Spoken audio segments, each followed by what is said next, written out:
What's going on, everyone? Juicebags here, and welcome back to some Dungeon Defenders 2 and another Hero Spotlight. Now, one thing that's becoming obvious, particularly if you push into high Onslaught floors, is crowd control is just a really good thing. The longer you can keep enemies crowd controlled in an area, the better off you're going to be. Now, this made me want to focus a little bit on my Adept. As most of us know, the Adept has some great crowd control in the form of their bubble, plus they can still dish out the pain and really clear a massive pack. Now there's no doubt at all that this particular build makes the Adept quite the crowd pleaser, and the more enemies in the area, the absolute better.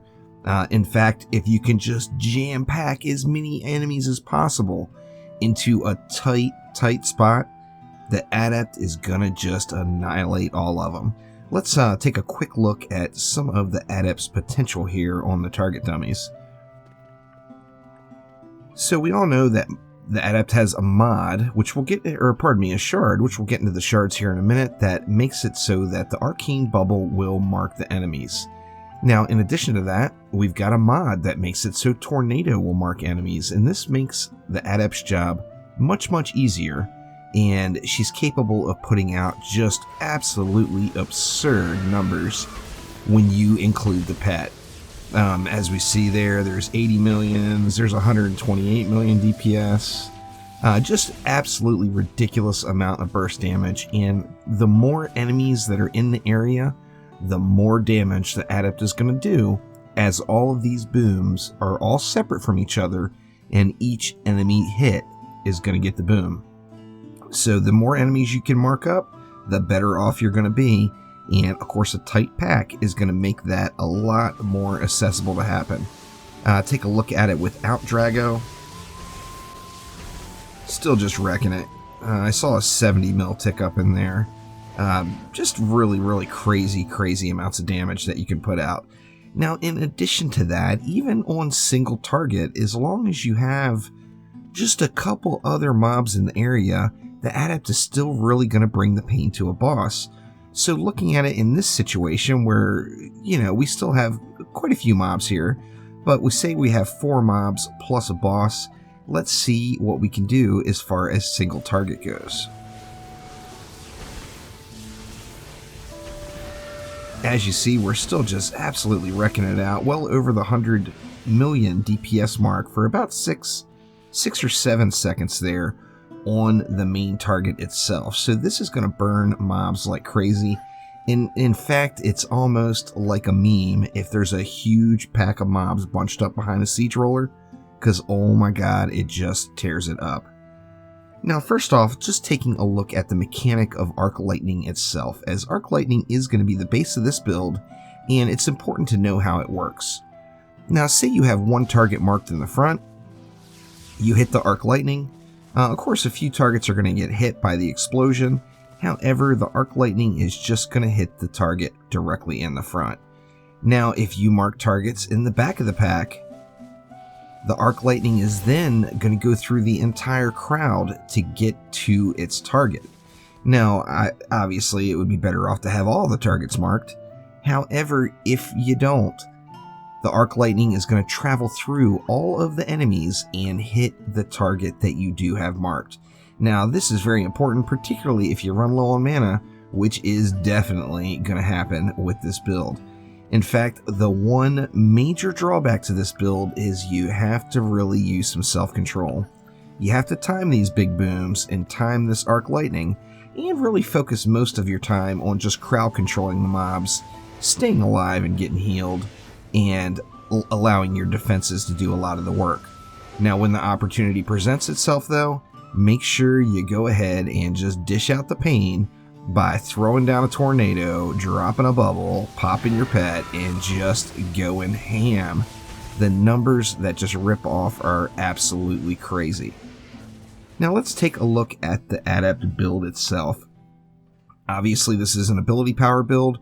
It is kind of focused on pushing up into higher Onslaught, so I do have some hero health on the weapon.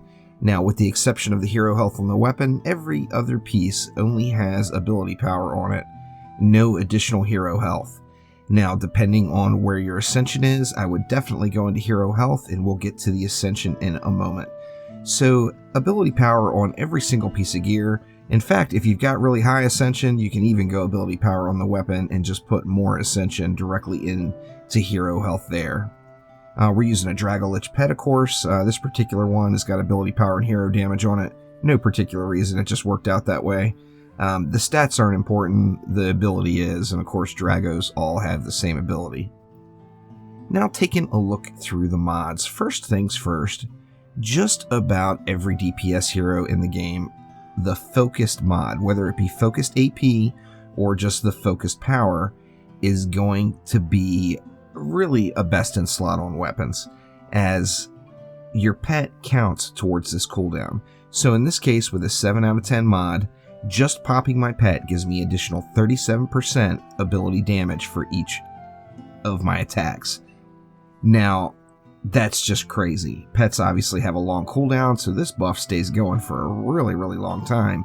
And the heroes that have more items that can go on cooldown get even a greater benefit from this ability.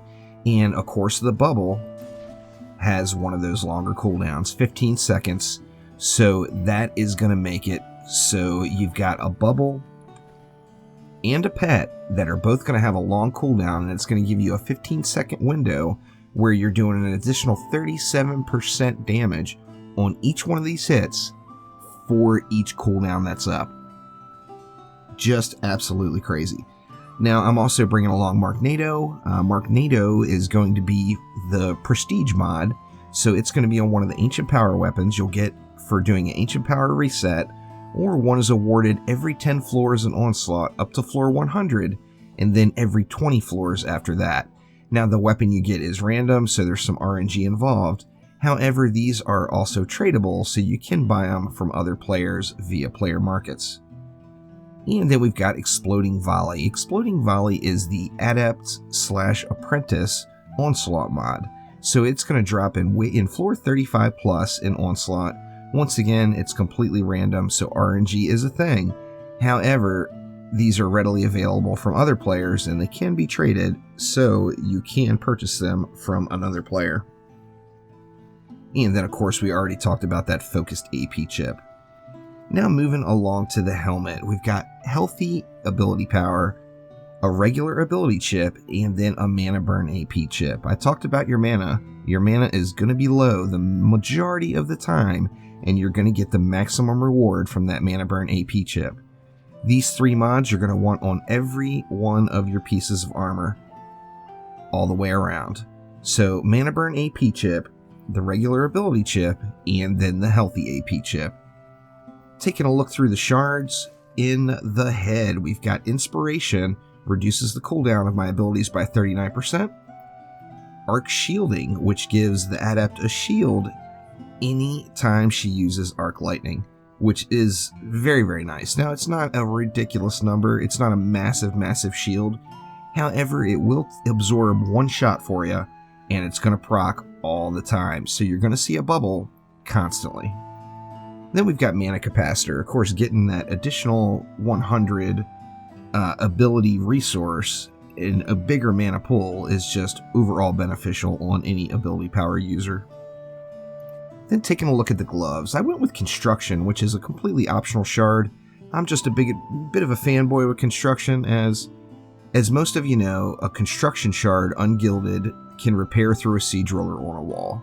Just that alone, it just makes me love it. However, you can throw anything in the mix in that slot.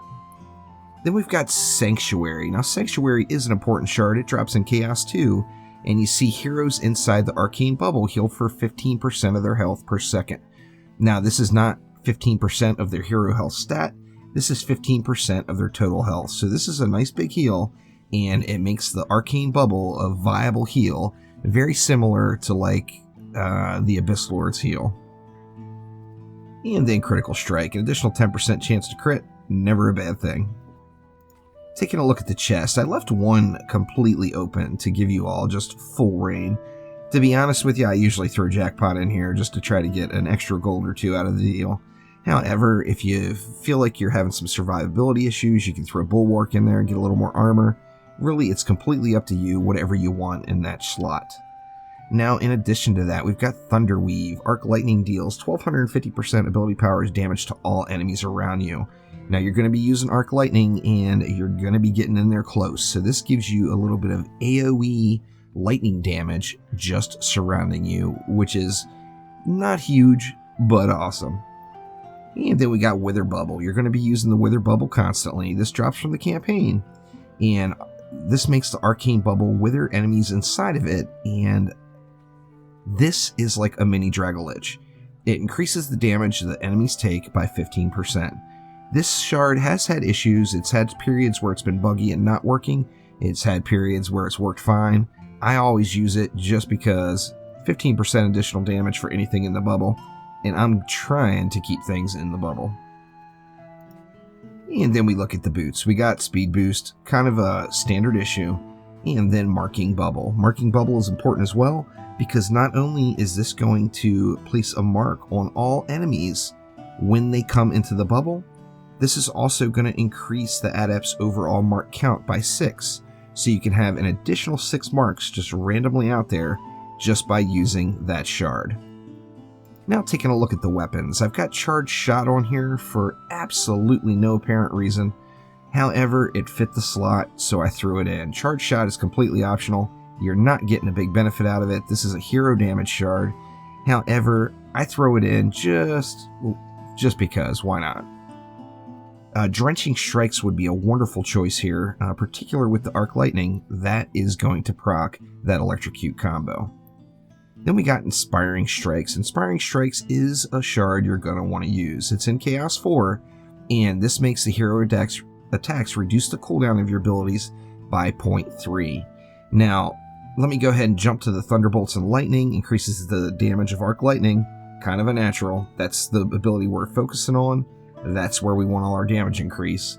Now let's go back to Inspiring Strikes. The reason we're using Inspiring Strikes is one aspect of this build is you're basically going to be just spamming your primary attack the whole time.